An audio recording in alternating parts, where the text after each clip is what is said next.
Boja and then away Magana dog. Minogishgat. It's a beautiful day.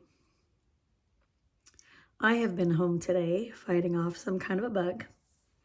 I honestly think that I may have made my immune system work much harder than it usually does by screaming my lungs out, my voice out. But I'm getting better, drinking the tea, trying to take care of myself. Today has been a day of rest, just letting my body have the time to do whatever it needs to do. And so I wanted to come in here and give you guys some thoughts and ideas that I've been working on. Today is the 13th, Friday the 13th, and it's a very auspicious day that unfortunately I'm not feeling well on, but here we are. Tomorrow is the 14th of June. So tomorrow is a very interesting day that I believe we are all called to give ourselves space and energy to create peace, to ground peace. But we're going to start, what I want to start with is I want to ask you a thought-provoking, what I hope is a thought-provoking question. What if grace is a code that interacts with creation for the richest life you can imagine, for the richest lives we can imagine? So I'll say that again. What if grace is a code that interacts with creation for the richest life you can imagine?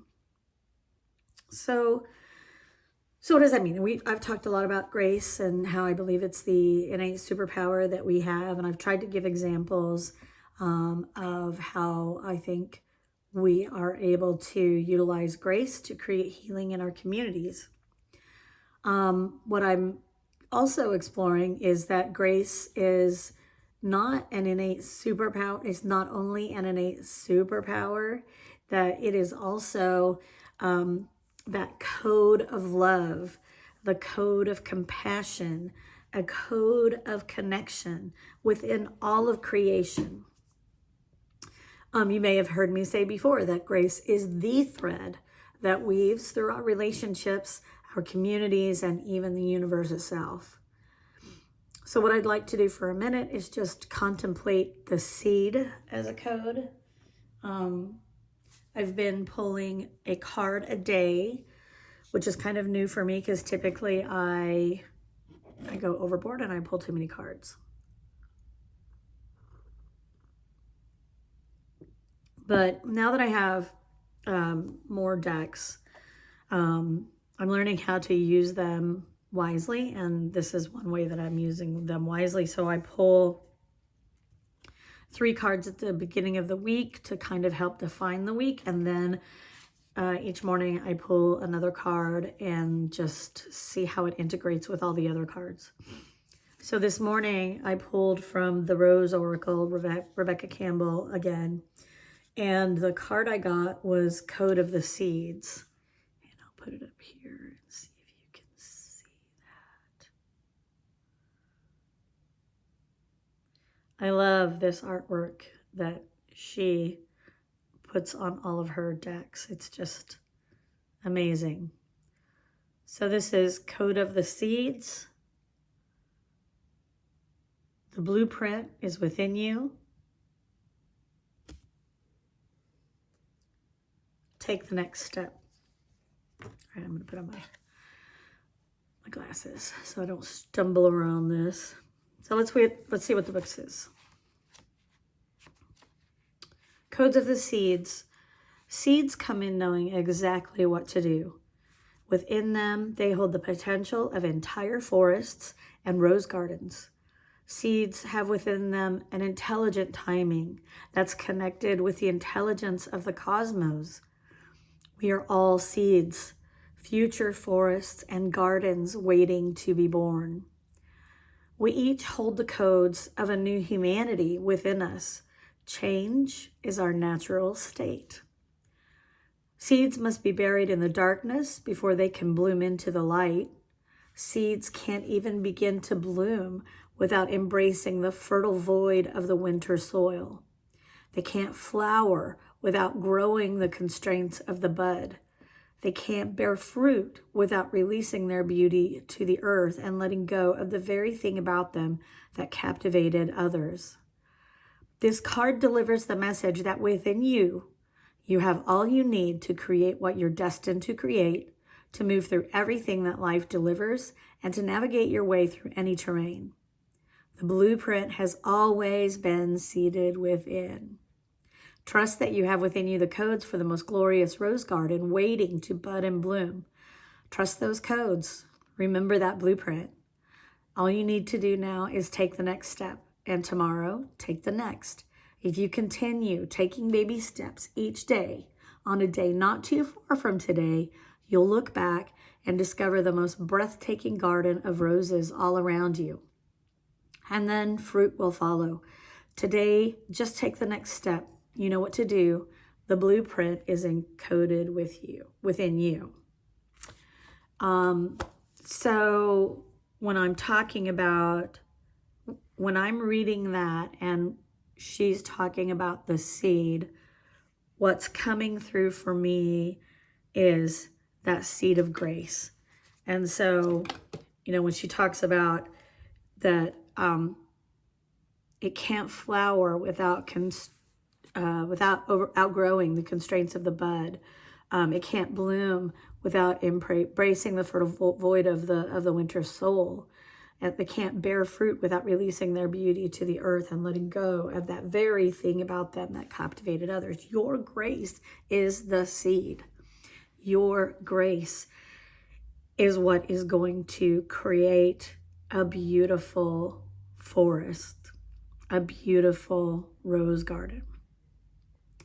Our grace blueprint, when we allow ourselves to align with that deeper code/seed of grace, we can give space to the harmony and understanding all our interactions so desperately desire, transforming our mistakes, our missed opportunities for love into beautiful plants. We are seeding the old growth forests for our descendants. This isn't some woo-woo concept. It's a powerful force, as I've talked about many times, that can touch every aspect of life. We just have to start taking the baby steps. So what baby steps can you take? These are very, very difficult times to even contemplate taking a step toward grace, building, giving a well-curated flower bed or flower pot for a seed of grace. So let's talk about how we could hold energy for tomorrow. I'm on the fence. I want to go. I feel like everyone is called to go. And also, I'm not well, and I don't know. It might be fine, and it might be not okay. And so I really have to think about, what does that mean for me? If I don't go, I will be setting that time aside to be in meditation, and to be grounding grace and peace and love and protection, to stand up to these energies that are trying to create fear and bondage in our communities. And I would encourage you to think a lot about that word bondage, and all of its implications, as far as when we talk about democracy and freedom. And I say that because there's all different kinds of bondage. Some of them are velvet handcuffs. We don't realize that we're in bondage, and we are. And it's normal, because everybody else is too. Present company included. at times. So yeah, so that's probably what I'll be doing. But what I'm really going to think about, be meditating about tomorrow is something that also has been really powerful meditation for me this week. I received a sticker in the mail, and I've seen this phrase many times before, a lot more recently. But for whatever reason, it just landed in a different space for me. So here we're going to go. Love has already won. We may not be able to discern evidence with our eyes. So let's switch over to the eyes of our heart as our guide and know that this is true, that love has already won. Love yourself first, not in a purely selfish way, but in a sacred, selfish way. We as humanity project who and what we are onto the world, who and what we fear onto the world. And so I encourage us to switch over our thoughts and meditations to the concept of love having already won and grace being the seed that we are planting seeds for the old growth forests for our descendants. Love yourself first in a good way, with grace as the code for co-creation with the universe, and create space in the presence for the reality that love has already won.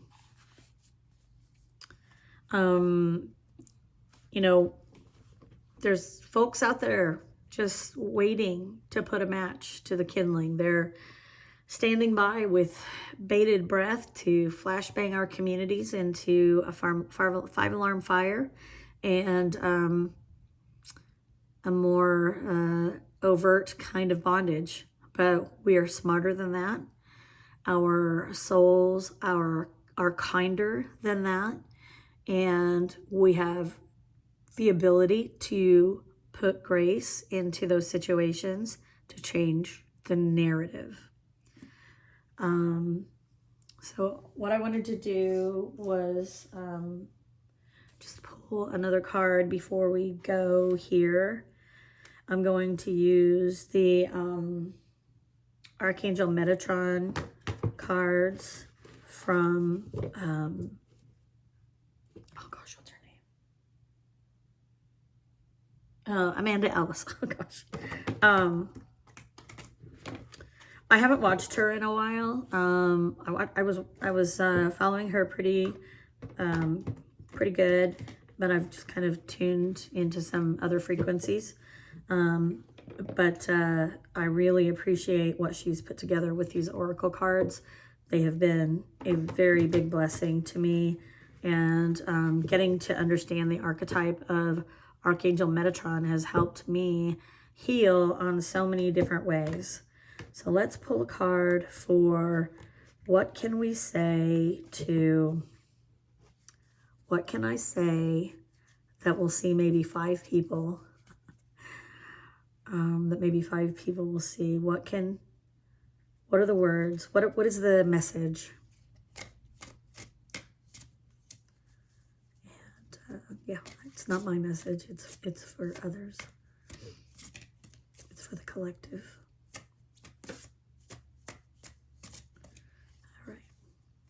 Do it.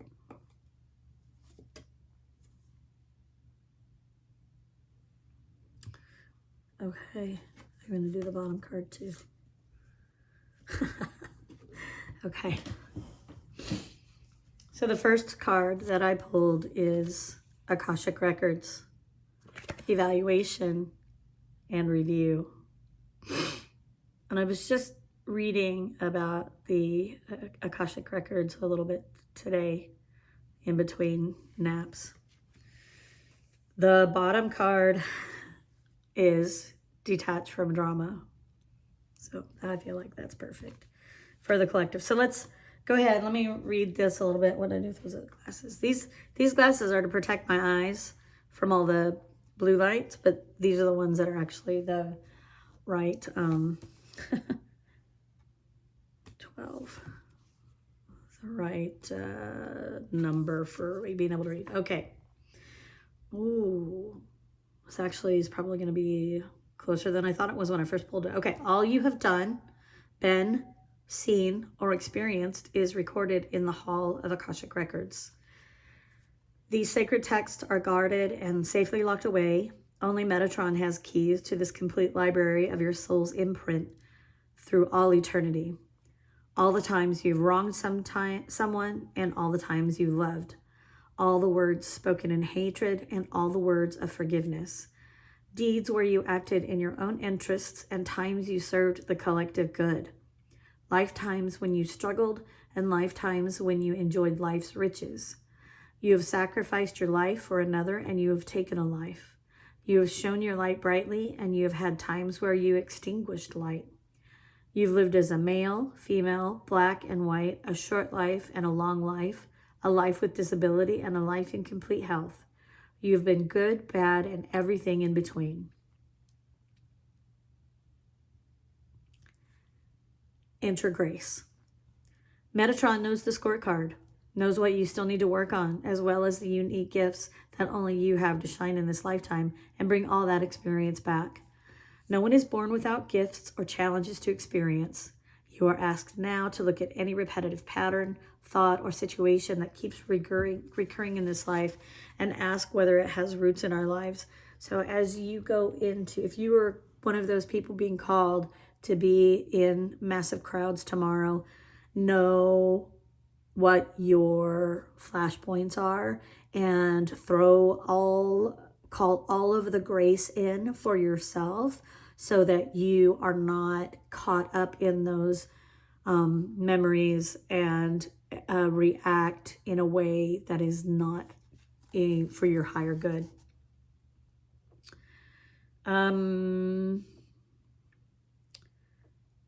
Know that all is fair when looked at from an eternal perspective, entwined with the law of karma.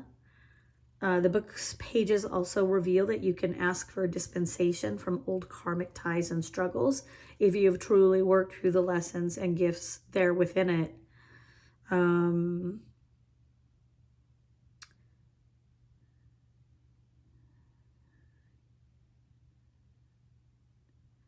Yeah, so it may also be that you are shown the Akashic Records here because someone or something irritates and angers or upsets you.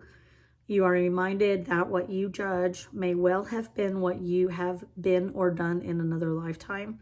So try to be compassionate with others who may be younger souls or simply may be completing the wheel of life and all its experiences, lessons, and blessings in a different order than you. So, you know, when I'm reading this and I'm thinking about it in context of people who are exhibiting no shame or regret in showing up as a force against what is our constitutional right, and how it may be very, very difficult to try and find grace when there's going to be antagonization. And I would just encourage, and what I'm going to be praying for is that everyone is able to sink down in their heart and be in peace and be covered by grace as you go through those things. That's what I'm going to ask for. So I hope that something there landed for somebody. And now we're going to do detach from drama. Look up. I love that part. Look up. Look up. Look up. Whatever you're going through, whatever is weakening, challenging, and hurting you is something that can be eased by changing mindset and stance. Nothing is made better by thinking negatively and overinflating what may feel dark or heavy. It is easy to get sucked into drama. This can be of your own making or it can be created by others. It doesn't matter where it originates from, the effect is the same, and that is to take you away from your own power and light. So, I've read this card before, and it really does have to do with like the personal. I don't know that what is in here is as applicable to what I'm trying to encourage for tomorrow. And I'm afraid if I read it, it'll sound kind of like, spiritually bypassy. And it's not. It's not written that way at all. It's just written for a different circumstance, I think. But detach from drama, look up. If we just take the card at its face value, if we just take the message at its face value, then what I think I want to leave you with is, I know I'm not religious, but I do follow some things that are left over and that have happened in my recent life that are attached to real Christianity, but also are not. And so I wear the miracle medallion. I don't know if I've ever told you guys that before, but I wear the miracle medallion, which is a medallion created by St. Catherine after she had a visitation from Mother Mary. And Mother Mary instructed her to create this medallion so that when people wore it, it would remind them that all the graces fall from heaven like raindrops. And all you have to do is ask for them. That's all you have to do. You don't have to be deserving of them. You don't have to be in the right place at the right time with the right people wearing the right outfit. You just have to ask for them. And so I cling to that because it is a perfect example to me of what grace really is. So tomorrow, when it gets dramatic, when it gets intense, I'm sending all of my meditations and prayers for peace and grace to rain down like raindrops on you and everyone else. Yeah, so I think that's all I had to share today. I did not intend for this to go this long, and I apologize for that. I try to be respectful of your time, but I also hope that you were able to take from my words what you need. Thank you for watching. If you feel like this is a good message, please share it with other people. And if you like it, then please like it. And if you aren't subscribed, please subscribe. I don't know if anybody but my subscribers is going to see this, and that's fine. But yeah, I'm going